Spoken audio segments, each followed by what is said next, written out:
നമസ്കാരം, ന്യൂസ് ടൈമിലേക്ക് സ്വാഗതം. പ്രധാന വാർത്തകൾ. യുഎയിൽ കോവിഡ് കേസുകളുടെ എണ്ണം കൂടുന്നു. ഇന്ന് 883 പേർക്ക് കൂടി COVID-19 റിപ്പോർട്ട് ചെയ്തു. 2 മരണവും സംഭവിച്ചു. പ്രൗഢിയുടെ 11 വർഷങ്ങൾ പിന്നിട്ട ദുബായ് മെട്രോ.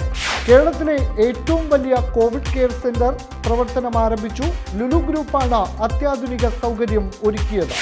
വിസിറ്റ് വിസയുടെ കാലാവധി കഴിഞ്ഞവർക്കുള്ള ഇളവ് നാളെ അവസാനിക്കുന്നു. വിശദമായ വാർത്തകളിലേക്ക്. യുഎയിൽ കോവിഡ് കേസുകളുടെ എണ്ണം കൂടുന്നു. ഇന്ന് 883 പേർക്ക് കൂടി COVID-19 റിപ്പോർട്ട് ചെയ്തതായി ആരോഗ്യ മന്ത്രാലയം അറിയിച്ചു. ഇതോടെ യുഎയിൽ വൈറസ് ബാധ സ്ഥിരീകരിച്ചവരുടെ എണ്ണം 75,981 ആയി. 416 പേർ കൂടി ഇന്ന് രോഗമുക്തി നേടിയതായും മന്ത്രാലയം അറിയിച്ചു. വൈറസ് ബാധയെ തുടർന്ന് 2 പേരാണ് ഇന്ന് മരിച്ചത്. ഇതുവരെ രാജ്യത്ത് COVID-19 തുടർന്ന് ആകെ 393 പേരാണ് മരിച്ചത്. മാർച്ച് 1 ശേഷം വിസിറ്റ് വിസയുടെ കാലാവധി കഴിഞ്ഞവർക്ക് രാജ്യം വിടുന്നതിനുള്ള സമയം നാളെ അവസാനിക്കുന്നു. വിസയുടെ കാലാവധി കഴിഞ്ഞവർ പുതിയ വിസയിലേക്ക് മാറുകയോ രാജ്യം വിടുകയോ ചെയ്തില്ലെങ്കിൽ കനത്ത പിഴ നൽകേണ്ടി വരും. ഇപ്പോൾ നൽകിയിരിക്കുന്ന ഇളവ് ഇനിയും നീട്ടുന്നതിന് സാധ്യത ഇല്ലെന്നാണ് സൂചന. ദുബായ് മെട്രോയ്ക്ക് ഇന്ന് പ്രൗഢിയുടെ 11 വർഷങ്ങൾ. 2009 ജബലലിക്കും റാഷിദയ്ക്കും ഇടയിലായി 29 സ്റ്റേഷനുകളുള്ള റെഡ് ലൈനിലാണ് മെട്രോ ആദ്യമായി ഓടിത്തുടങ്ങിയത്.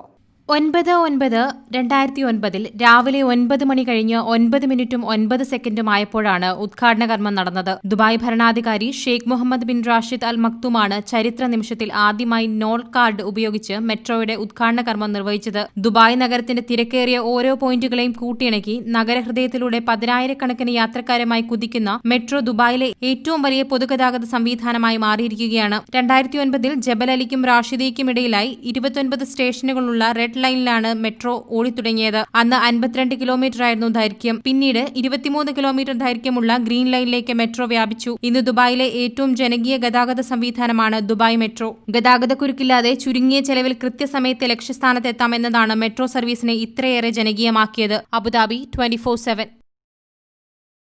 US ഇസ്രായേൽ UAE ത്രികക്ഷി സമാധാന കരാർ സെപ്റ്റംബർ 15 നടപ്പിലാകും.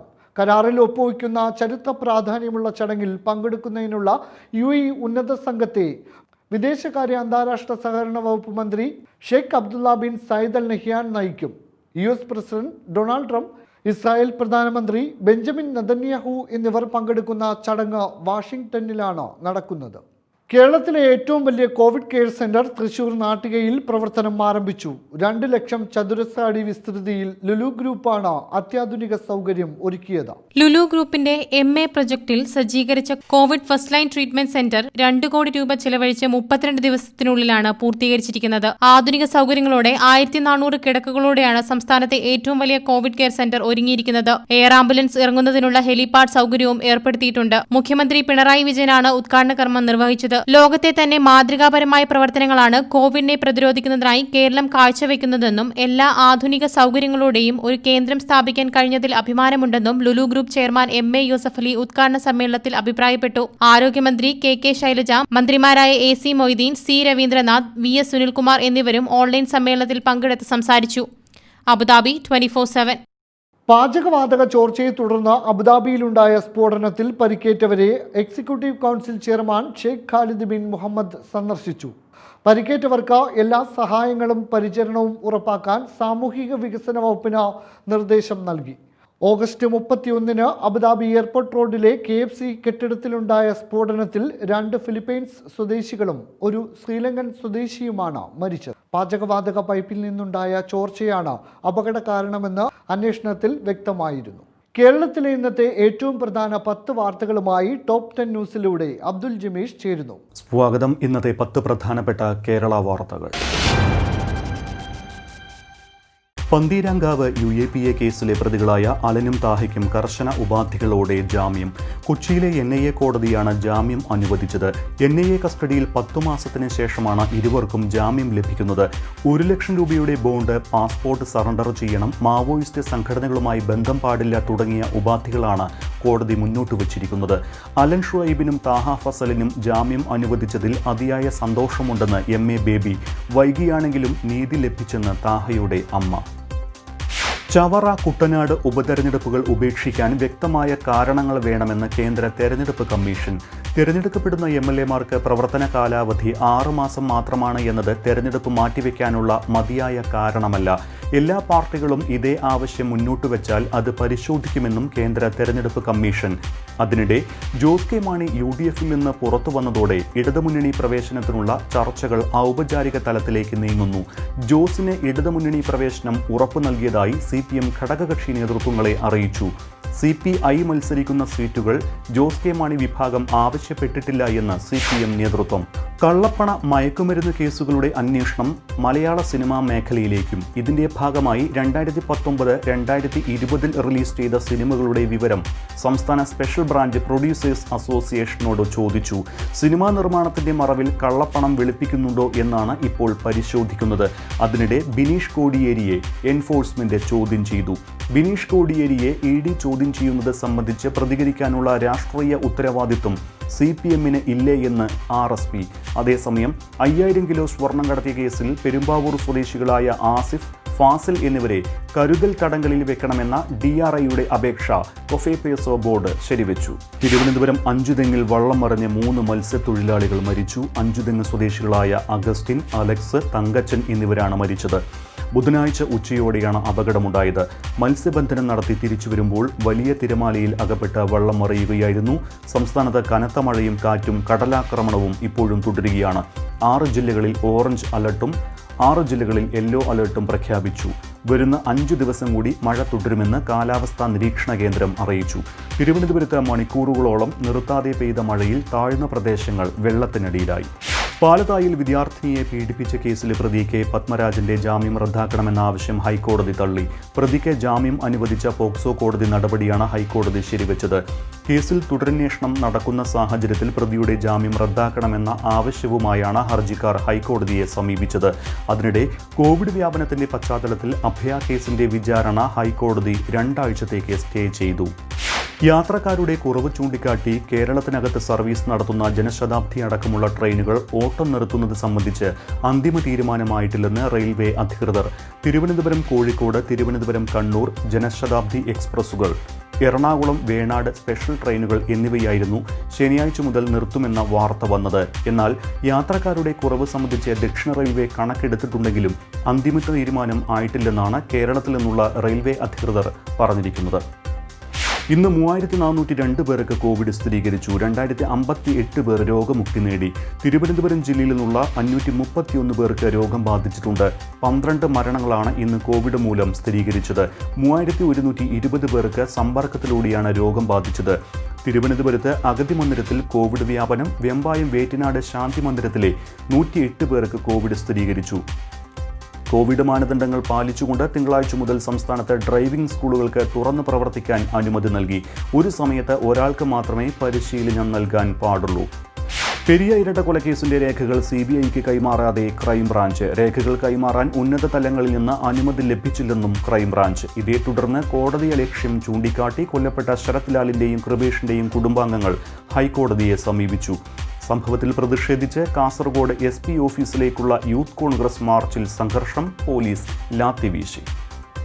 വിവാഹം ഉറപ്പിച്ച ശേഷം വഞ്ചിക്കപ്പെട്ട യുവതി ആത്മഹത്യ ചെയ്ത സംഭവത്തിൽ സീരിയൽ നടി ലക്ഷ്മി പ്രമോദിനെ പോലീസ് ചോദ്യം ചെയ്തു. കൂടുതൽ തെളിവുകൾ ശേഖരിക്കുന്നതിന് ഇവരുടെ ഫോൺ കസ്റ്റഡിയിലെടുത്തതായാണ് സൂചന. അതിനിടെ SDPI പ്രവർത്തകൻ സെയ്ദ് മുഹമ്മദ് സലാഹുദ്ദീനെ കൊലപ്പെടുത്തിയ കേസിൽ 3 പേർ കസ്റ്റഡിയിൽ. കൊലയ്ക്ക് സഹായം നൽകിയവരെന്ന് കരുതുന്ന BJP പ്രവർത്തകരാണ് പിടിയിലായത്. വെഞ്ഞാറമൂട് ഇരട്ട കൊലപാതകം CBI അന്വേഷിക്കണമെന്ന് അടൂർ പ്രകാശ് MP. എന്നാൽ കേസിൽ CBI അന്വേഷണം ആവശ്യമില്ലെന്ന് CPM സംസ്ഥാന സെക്രട്ടറി കോടിയേരി ബാലകൃഷ്ണൻ. സ്ത്രീപീഡനവുമായി ബന്ധപ്പെട്ട വിവാദ പരാമർശത്തിൽ പ്രതിപക്ഷ നേതാവ് രമേശ് ചെന്നിത്തല ഖേദം പ്രകടിപ്പിച്ചു. മനസ്സിൽ ഉദ്ദേശിക്കാത്ത പരാമർശമാണ് ഉണ്ടായതെന്നും വിവാദ വാക്കുകൾ പിൻവലിച്ച് നിർവ്യാജം ഖേദം പ്രകടിപ്പിക്കുന്നുവെന്നും ചെന്നിത്തല പറഞ്ഞു. അതിനിടെ കോവിഡ് പ്രതിരോധത്തിന്റെ മറവിൽ ആരോഗ്യമന്ത്രിയെ നോക്കുകുത്തിയാക്കി കോടികളുടെ ക്രമക്കേടാണ് മുഖ്യമന്ത്രിയുടെ ഓഫീസിനെ ചുറ്റിപ്പറ്റി നടക്കുന്നത് എന്ന് KPCC അധ്യക്ഷൻ മുല്ലപ്പള്ളി രാമചന്ദ്രൻ. ഇത് സംബന്ധിച്ച് സമഗ്രമായ ഓഡിറ്റിംഗ് നടത്തണമെന്നും മുല്ലപ്പള്ളി ആവശ്യപ്പെട്ടു. ഇതൊക്കെയാണ് കേരളത്തിലെ മറ്റു പ്രധാനപ്പെട്ട വാർത്തകൾ. യുഎഇയിൽ നടക്കുന്ന IPL 2020യുടെ ഔദ്യോഗിക മെഡിക്കൽ പങ്കാളിയായി VPS ഹെൽത്ത് കെയറിനെ BCCI തിരഞ്ഞെടുത്തു. IPLനായുള്ള കോവിഡ് പരിശോധനാ ഏജൻസിയായി VPSനെ നിയമിച്ചതിന് പിന്നാലെയാണ് തീരുമാനം. കായിക താരങ്ങൾക്കും ഫ്രാഞ്ചൈസികളുടെ ജീവനക്കാർക്കും ഒഫീഷ്യലുകൾക്കുമുള്ള മെഡിക്കൽ സേവനങ്ങൾ VPS ഹെൽത്ത് കെയർ ലഭ്യമാക്കും. കായിക താരങ്ങൾക്ക് അടിയന്തര മെഡിക്കൽ പരിചരണം ഉറപ്പാക്കാൻ എയർ ആംബുലൻസ് അടക്കമുള്ള സന്നാഹങ്ങൾ ഒരുക്കിയിട്ടുണ്ട്. കോവിഡ് പോസിറ്റീവ് കേസുകൾ ഐസൊലേഷൻ കേന്ദ്രങ്ങളുടെ മെഡിക്കൽ ചുമതലയും ഗ്രൂപ്പിനാണ്.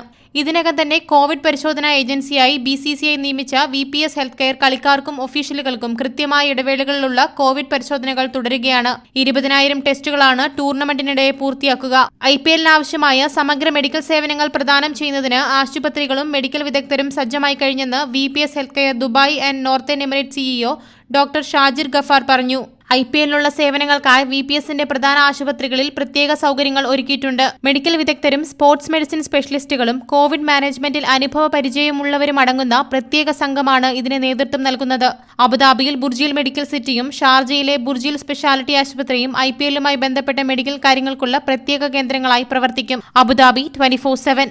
പൊതുമേഖലയിൽ പ്രവർത്തിക്കുന്ന കോഴിക്കോട് കരിപ്പൂർ അന്താരാഷ്ട്ര വിമാനത്താവളത്തെ തകർക്കാനുള്ള ഗൂഢനീക്കങ്ങളെ ചെറുക്കുമെന്ന് ICF ഗൾഫ് കൗൺസിൽ അറിയിച്ചു. ഇതിന്റെ ഭാഗമായി വിവിധ സമര പരിപാടികൾക്ക് ICF നേതൃത്വം നൽകും. പൊതുമേഖലയിൽ പ്രവർത്തിക്കുന്ന രാജ്യത്തെ പ്രധാന എയർപോർട്ടായ കോഴിക്കോട് അന്താരാഷ്ട്ര വിമാനത്താവളത്തോട് അധികൃതർ കാണിക്കുന്ന അവഗണന അവസാനിപ്പിക്കണമെന്നും വലിയ വിമാനങ്ങൾക്ക് ഇറങ്ങാനുള്ള അനുമതി അടിയന്തരമായി പുനഃസ്ഥാപിക്കണമെന്നും ആവശ്യപ്പെട്ടുകൊണ്ടാണ് സമരപരിപാടികൾ നടക്കുക. കാലാകാലങ്ങളായി കരിപ്പൂർ എയർപോർട്ടിനെ തകർക്കാൻ വിവിധ തലങ്ങളിൽ ആസൂത്രിത നീക്കങ്ങൾ നടക്കുന്നുവെന്നും അടുത്തിടെ നടന്ന അപകടത്തിന്റെ മറവിൽ വിമാനത്താവളത്തിന്റെ അസൗകര്യങ്ങളെക്കുറിച്ചുള്ള ഇല്ലാക്കഥകൾ പ്രചരിപ്പിക്കുകയാണെന്നും ഇത്തരം കാര്യങ്ങൾ സമൂഹ മാധ്യമത്തിൽ തുറന്നു കാണിക്കാനും അധികൃതരുടെ കണ്ണ് തുറപ്പിക്കുവാനുമാണ് ICF സമരപരിപാടിയിലൂടെ ശ്രമിക്കുകയെന്നും ICFന്റെ പ്രതിനിധികൾ പറഞ്ഞു.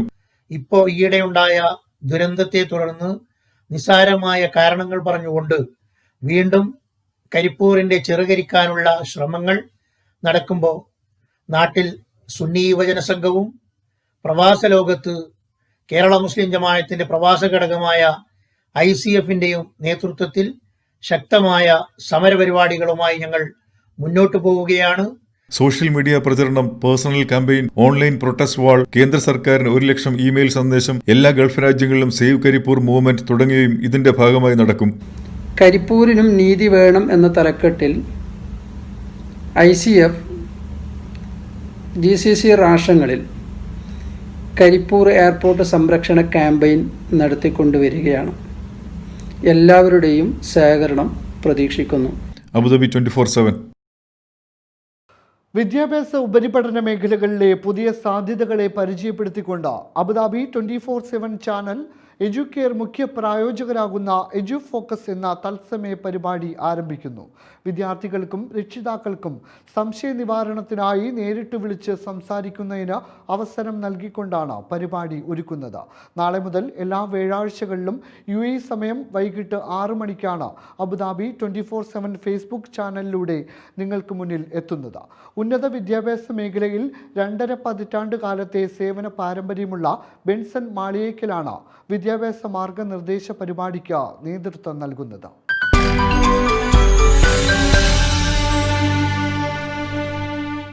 ആശങ്കകൾക്കും ആകുലതകൾക്കും വിരാമമിട്ട് ഈ വരുന്ന സെപ്റ്റംബർ 13 ഇന്ത്യയിലാകമാനം MBBS അഡ്മിഷന് വേണ്ടിയുള്ള നീറ്റ് എക്സാം നടക്കുകയാണ്. 15 ലക്ഷത്തോളം വിദ്യാർത്ഥികൾ കേവലം 77,000 സീറ്റുകളിലേക്കുള്ള മത്സരത്തിലാണ്. ഏകദേശം 5% വിദ്യാർത്ഥികൾക്ക് മാത്രം ജയിക്കാൻ സാധിക്കുന്ന മത്സര പരീക്ഷ. ബാക്കിയുള്ള 95% വിദ്യാർത്ഥികൾക്ക് ഡോക്ടറാകാമെന്നത് ഒരു സ്വപ്നം മാത്രമായി അവശേഷിക്കുന്നു. സ്വപ്നങ്ങൾ യാഥാർത്ഥ്യമാക്കാനായി അബുദാബി 24/7 ചാനൽ ഒരുക്കുന്ന എഡ്യൂഫോക്കസ് നിങ്ങളുടെ മുന്നിൽ പുതിയ വഴികൾ തുറക്കുന്നു. കുട്ടികളുടെ വിദ്യാഭ്യാസ ഉപരിപഠനത്തിനായുള്ള സംശയ നിവാരണങ്ങൾക്കായി ഈ നമ്പറിൽ നിങ്ങൾക്കും തത്സമയം വിളിക്കാം.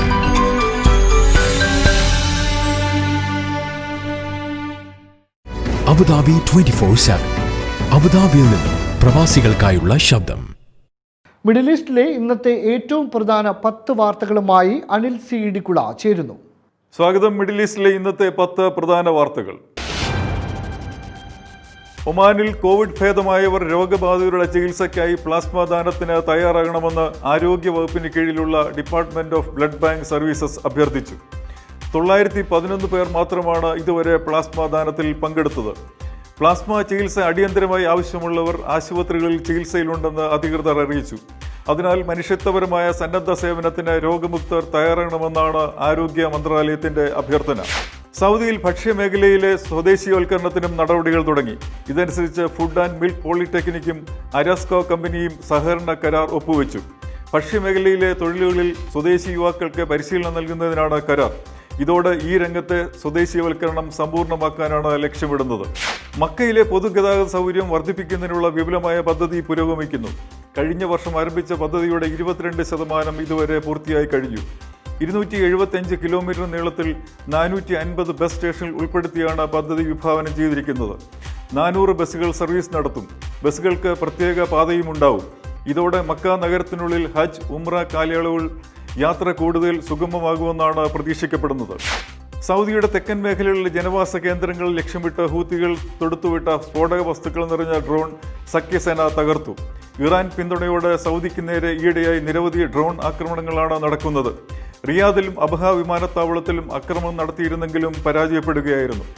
ഖത്തറിലെ റുവൈസ് തുറമുഖം വഴി കടത്താൻ ശ്രമിച്ച 26.15 കിലോഗ്രാം ഹാഷിഷ് ഖത്തർ കസ്റ്റംസ് വിഭാഗം പിടികൂടി. ഫ്രിഡ്ജുകൾക്കുള്ളിലെ മെറ്റൽ ക്യാനുകൾക്കുള്ളിൽ 26 പാക്കറ്റുകളിലായി ഒളിപ്പിച്ച് കടത്താൻ ശ്രമിച്ച ഹാഷിഷാണ് പിടികൂടിയത്. കുവൈത്തിൽ നിന്ന് നാട്ടിലേക്ക് മടങ്ങാൻ ബുദ്ധിമുട്ട് അനുഭവിക്കുന്ന പ്രവാസികൾക്ക് കുറഞ്ഞ നിരക്കിൽ യാത്ര ചെയ്യുന്നതിന് കലാ കുവൈത്ത് ചാർട്ടർ വിമാന സർവീസ് ഏർപ്പെടുത്തുന്നു. കലാ കുവൈറ്റിന്റെ 10ാമത് വിമാന സർവീസാണിത്. സെപ്റ്റംബർ 18 കൊച്ചിയിലേക്കാണ് സർവീസ്. ഇക്കോണമിക് ക്ലാസ്സിൽ 115 ദിനാറാണ് ടിക്കറ്റ് നിരക്ക്.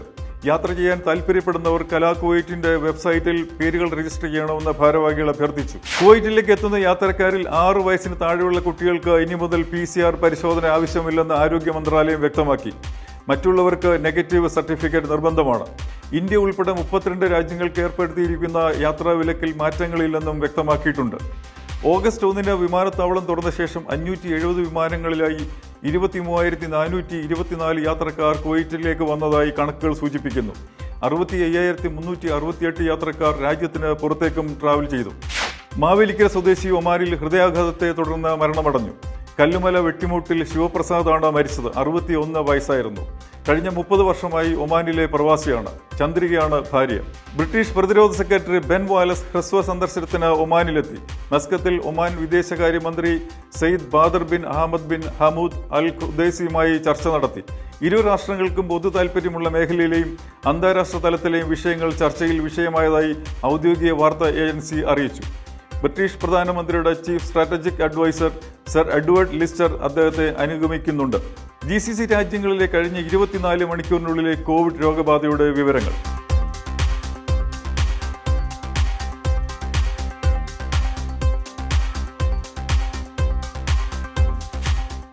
COVID-19 ദുരന്തകാലത്ത് രോഗപ്രതിരോധ ജീവകാരുണ്യ പ്രവർത്തനങ്ങൾക്ക് നേതൃത്വം നൽകിയ ഖത്തർ ICF സന്നദ്ധ സേവകരെ അനുമോദിക്കും. സെപ്റ്റംബർ 11 വെള്ളിയാഴ്ച ഖത്തർ സമയം 6:30 ഓൺലൈനിൽ നടക്കുന്ന അനുമോദന സമ്മേളനത്തിൽ സാമൂഹ്യ സാംസ്കാരിക മേഖലയിലെ പ്രമുഖർ പങ്കെടുക്കും. ഹാർട്സ് ഓഫ് എന്ന പേരിലാണ് വിപുലമായ പരിപാടി സംഘടിപ്പിച്ചിരിക്കുന്നത്. കേരള നിയമസഭാ സ്പീക്കർ ശ്രീരാമകൃഷ്ണൻ, ഇന്ത്യൻ ഗ്രാൻഡ് മുഫ്തി കാന്തപുരം AP അബൂബക്കർ മുസ്ലിയാർ തുടങ്ങിയവർ സാന്ത്വന സന്നദ്ധ സേവകർക്ക് അനുമോദനങ്ങൾ അർപ്പിക്കും. TN പ്രതാപൻ NB ഉദ്ഘാടനം ചെയ്യുന്ന പരിപാടിയിൽ നിരവധി പ്രമുഖർ പങ്കെടുക്കും. 14 ലക്ഷം വിലമതിക്കുന്ന 662 ലാപ്ടോപ്പുകൾ മോഷ്ടിച്ച സംഘത്തെ ഷാർജ പോലീസ് അറസ്റ്റ് ചെയ്തു. വ്യാവസായിക മേഖലയിലെ ഇലക്ട്രോണിക്സ് കമ്പനികളുടെ ഗോഡൌണിൽ നിന്നാണ് മോഷണം നടന്നത്. 2 വാഹനങ്ങളിലായാണ് പ്രതികൾ ലാപ്ടോപ്പുകൾ കടത്താൻ ശ്രമിച്ചത്. നിരീക്ഷണ ക്യാമറകൾ നശിപ്പിച്ചുകൊണ്ടായിരുന്നു നീക്കം. NSS അബുദാബിയുടെ ആഭിമുഖ്യത്തിൽ ഓണാഘോഷം സംഘടിപ്പിക്കുന്നു. സെപ്റ്റംബർ 11 വെള്ളിയാഴ്ച വൈകിട്ട് 6:30 മുതൽ സൂം പ്ലാറ്റ്ഫോമിലാണ് ഓണാഘോഷം ഒരുക്കിയിരിക്കുന്നത്. പിന്നണി ഗായകൻ അജയ് ഗോപാൽ, മിമിക്രി കലാകാരൻ കലാഭവൻ സുനിൽ, നാടൻപാട്ട് കലാകാരൻ പ്രണവം ശശി എന്നിവർ ഒരുക്കുന്ന വിവിധ കലാപരിപാടികളും വനിതാ വിഭാഗം ഒരുക്കുന്ന തിരുവാതിര, കുട്ടികൾ തയ്യാറാക്കിയ നൃത്ത പരിപാടികൾ എന്നിവയും സംഘടിപ്പിച്ചിട്ടുണ്ടെന്ന് പ്രോഗ്രാം കൺവീനർ അനിൽകുമാർ അറിയിച്ചു. UAE ഇന്നത്തെ കാലാവസ്ഥ പരിശോധിക്കാം.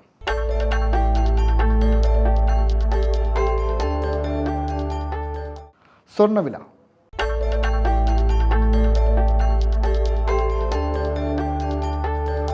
വിനിമയ നിരക്കുകൾ.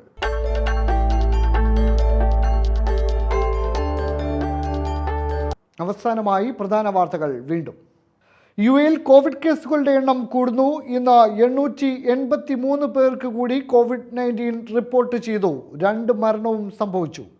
പ്രൗഢിയുടെ 11 വർഷങ്ങൾ പിന്നിട്ട ദുബായ് മെട്രോ. കേരളത്തിലെ ഏറ്റവും വലിയ കോവിഡ് കെയർ സെന്റർ പ്രവർത്തനം ആരംഭിച്ചു.